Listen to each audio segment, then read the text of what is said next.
Jangan lupa subscribe YouTube channel Metro TV News dan jangan lupa nyalakan notifikasinya.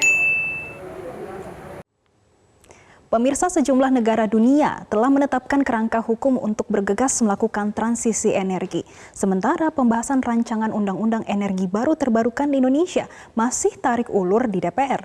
Perlu pengawasan ketat dalam pembahasan ini agar muatan pasal dalam RUU ini tidak bertentangan dengan tujuan transisi energi.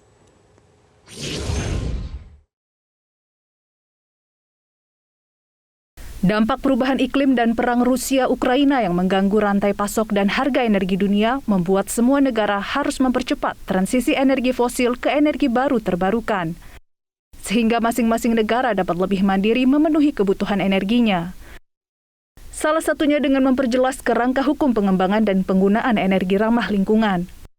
Utusan khusus Jerman untuk Aksi Iklim Internasional Jennifer Morgan dalam dialog di Foreign Policy Community of Indonesia di Jakarta menegaskan kerangka hukum transisi energi diperlukan untuk memberi kepastian pengembangan dan bisnis energi baru terbarukan. Jennifer mencontohkan Jerman yang telah menuangkan rencana aksinya dan target peningkatan konsumsi listrik ramah lingkungan menjadi 80% pada tahun 2030, serta target netral karbon pada tahun 2045 dalam undang-undang. Jerman juga telah mempertegas aksinya dalam kerangka hukum untuk membangun efisiensi energi baru terbarukan. I think that's one of the challenges is actually turning things into legal frameworks, because otherwise the signals don't go to the private sector. I mean, we're doing this because we understand the climate science. We're also doing it to remain a leading economic power in the world, right? And so I think if you want to do that, then you need to give those clear signals to business as well. But we're seeing lots of, it's mixed. I think I'm hoping that by the next COP, we'll see the legal frameworks being put into place, including here in Indonesia on renewable energy. Sementara Indonesia saat ini juga telah membuat kerangka hukum transisi energi dalam pembahasan rancangan undang-undang energi baru terbarukan (EBT). Namun sejumlah kalangan menilai draft RUU ini justru bertentangan dengan tujuan RUU ini. Karena pasal-pasal dalam RUU ini justru lebih memberi ruang bagi penggunaan energi fosil daripada energi baru terbarukan.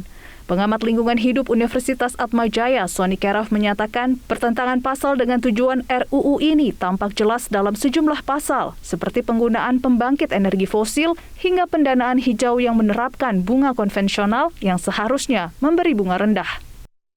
Yang lebih kuat yaitu yang dibutuhkan landasan hukum mengenai perencanaan.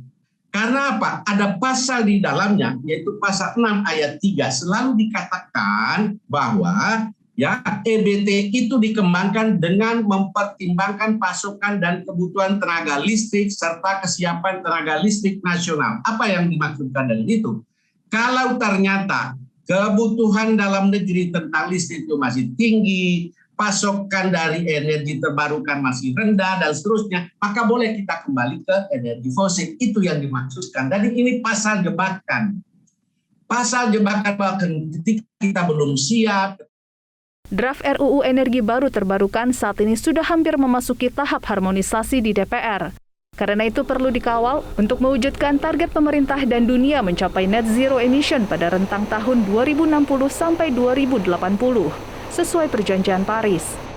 Dari Jakarta, Tim Liputan Metro TV.